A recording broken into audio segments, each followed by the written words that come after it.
ആമന, എന്നും നമ്മളിങ്ങനെ കഴിയാന്നാണ്? പിന്നെ എങ്ങനെ കഴിയണം? നിക്കാഹ് കഴിഞ്ഞ് കെട്ടിയോനും കെട്ടോളായിട്ട് കഴിയണം. നമ്മൾ ഇമ്മണി കാശ് സമ്പാദിച്ചിട്ടുണ്ട്. ഞാൻ എന്റെ ഉപ്പാനോട് പറയട്ടെ? അയ്യോ, വേണ്ട വേണ്ട. അതെന്താ? എനിക്ക് നാണാവും.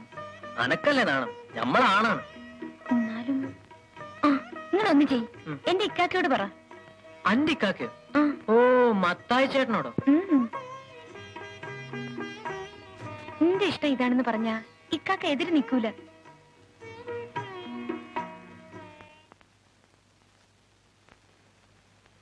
എന്താണെന്ന് എനിക്ക് പറയണമെന്ന് വെച്ചാൽ അതങ്ങോട്ട് പറ. പറയാം. അതിനാണ് ഞാൻ വിളിച്ചിരുത്തിയത്. ആമിന പ്രായമായൊരു പെണ്ണാണ്. അവളുടെ വിവാഹം എത്രയും പെട്ടെന്ന് നടത്തണം. അത് നമുക്ക് അറിയാൻ മേലാഞ്ഞിട്ടല്ല, പക്ഷേങ്കില് ആമിനയ്ക്ക് പറ്റിയ മാപ്പിളയെ ഞാൻ കണ്ടുപിടിച്ചിട്ടുണ്ട്. ആരെ? നമ്മുടെ കാതർകുട്ടി. ഓന് നമ്മുടെ മടിയിരുന്ന് വളർന്ന കുഞ്ഞാണ്. അതെ, അതുകൊണ്ട് തന്നെ എന്നും അവൻ ഈ കുടുംബത്തിന് ഒരു തണലായിരിക്കും. നിക്കാഹ് നടക്കണമെന്ന് വെച്ചാ പൈസ വേണ്ടേ? പൈസയുടെ കാര്യത്തിൽ വിഷമിക്കണ്ട. എനിക്ക് അവകാശപ്പെട്ട കുറച്ച് മുതലുണ്ട്. വേണ്ട മോനെ, വേണ്ട. അതെന്താ പോക്കരിക്ക് അങ്ങനെ പറയുന്നത്? അമ്മന് ജീവിച്ചിരുന്നെങ്കിൽ അത് അവൾക്ക് ചേരേണ്ട മുതലാണ്. ഇന്ന് ആമിന എനിക്ക് അമ്മണിയെ പോലെയാണ്. എന്നാലും ഒരെന്നാലുമില്ല. ഈ വിവാഹം ഉടനെ നടക്കണം. ഇഷ്ടം പോലെ നടത്തിക്കോ. ഈ നിക്കാഹ് നീ തന്നെ നടത്തി തരണം. ആമിന,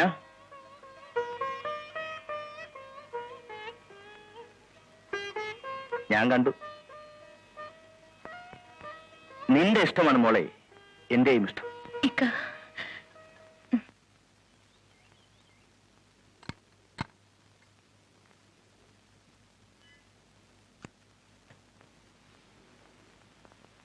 അല്ല, ഇതൊരു പോക്കരിക്കായ? എന്തൊക്കെയുണ്ട് വിശേഷങ്ങൾ? ഒരു വിശേഷമുണ്ട്, അത് പറയാനാ നമ്മൾ വന്നത്. ആയിരിക്കും. വേണം, നിന്നോളാം. അതൊന്നും പറഞ്ഞാൽ പറ്റില്ല. ഇരുന്നങ്ങ് പറഞ്ഞാ മതി. ആ, ഇനി പറയൂ, കേൾക്കട്ടെ. ഞമ്മടെ മോടെ നിക്കാഹ് നിശ്ചയിച്ച് നാളെ ഉറപ്പിക്കില്ല. ഉയ്യാപ്പിള ഞമ്മളെ വളർത്തിയ പയ്യൻ തന്നെ കാതർകുട്ടി. ആ, നല്ല കാര്യം. റാണി, വരുന്നേ ചേട്ടാ. എന്താ ചേട്ടാ? ചായ കൊണ്ടുവരൂ. നമുക്ക് ചായ വേണ്ട. വക്കീൽ സാറിന്റെ ചായ കുടിച്ച് നിശ്ചയിച്ചിട്ട് സാറ് വരണം. ഞങ്ങൾ തീർച്ചയായും വരും. മോളി നമ്മളെ അറിയൂല. സാറ് പറയും രണ്ടാളും വരണം. എന്തായാലും വന്നില്ലേ, ചായ കുടിച്ചിട്ട് പോ. നമ്മൾ ഇനിയും വരും, അപ്പൊ കുടിക്കാം. അവ ഒറ്റയ്ക്കാ എല്ലാ വേലയും മത്തായി. ആ, നെച്ചോറ് വെക്കുന്നത് ഞമ്മളാ. അപ്പൊ കേവമായിരിക്കും. ഞാൻ വന്ന് കാര്യമായിട്ട് വെട്ടുവിട്ടും. എഴുതിയറിയിക്കാൻ കാര്യങ്ങൾ 100 എഴുതുകയല്ലാതെ വേറെന്ത് വഴിയുണ്ട്? ഹോ, ഈ പണ്ടാരം പിടിച്ച ഷൂട്ട് കത്തണമില്ല. എൻ കരൾ വേദന മാറ്റാൻ എന്ത് വഴിയുണ്ട്? ഇനി ഞാൻ എഴുതും.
ബർക്കത്ത് വാങ്ങിട്ട് പോവാന്ന് വെച്ചാൽ അവളെ കാണൂലല്ലോ.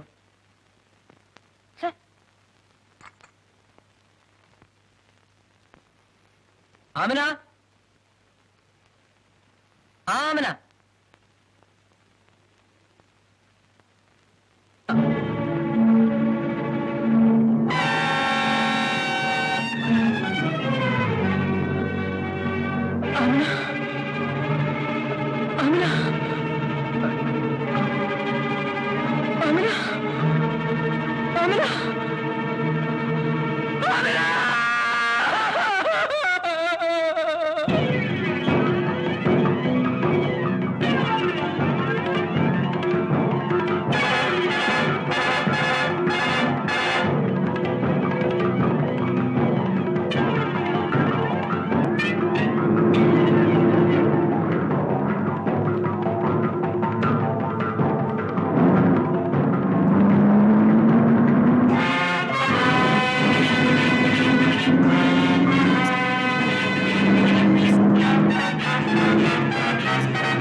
മോനെ ഇക്ക, അവനെ ഞാൻ കൊന്നു. ആമിനെ നശിപ്പിച്ചവനെ ഞാൻ കൊന്നു. എന്താ റബ്ബേ? ഇനി അവൻ ഒരു പെണ്ണിനെയും നശിപ്പിക്കാൻ പാടില്ല. അന്നേ അവന്റെ കഥ കഴിക്കേണ്ടതായിരുന്നു. നിനക്കെന്തെങ്കിലും ആപത്ത്? എനിക്കെന്നും സംഭവിക്കട്ടെ. കൊലക്കയറിൽ എന്റെ കഴുത്ത് കുരുങ്ങുന്നതിന് മുമ്പ് എനിക്ക് ചിലത് കൂടി ചെയ്തു തീർക്കാനുണ്ട്. ഞാനിവിടെ നിൽക്കുന്ന ആപത്താണ്. ഞാൻ പോകുന്നു.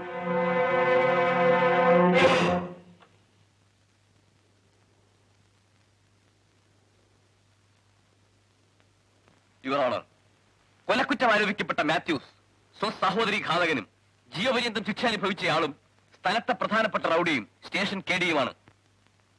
ഈ പ്രതിക്ക് ജാമ്യം അനുവദിക്കുക എന്നാൽ സാക്ഷികളെ പ്രലോഭിപ്പിച്ചോ ഭയപ്പെടുത്തിയോ തെളിവുകൾ നശിപ്പിക്കാനും കൂടുതൽ കുറ്റം ചെയ്യാനുമുള്ള അവസരം ബഹുമാനപ്പെട്ട കോടതി സൃഷ്ടിക്കുക എന്നുള്ളതായിരിക്കും.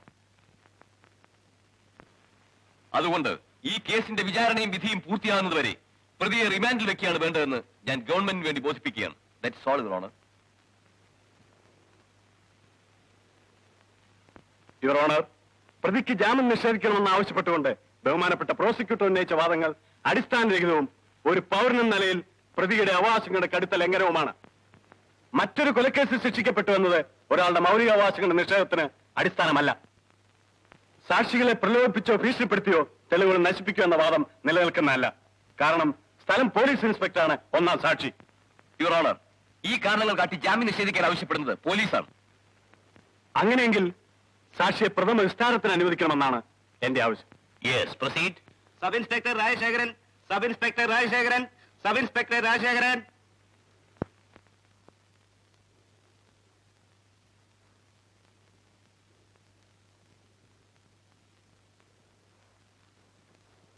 കൊല്ലപ്പെട്ട റോയിയെ കുറ്റം ആരോപിക്കപ്പെട്ടിരിക്കുന്ന മാത്യൂസ് കൊല ചെയ്യുന്നത് നിങ്ങൾ കണ്ടു, അല്ലേ?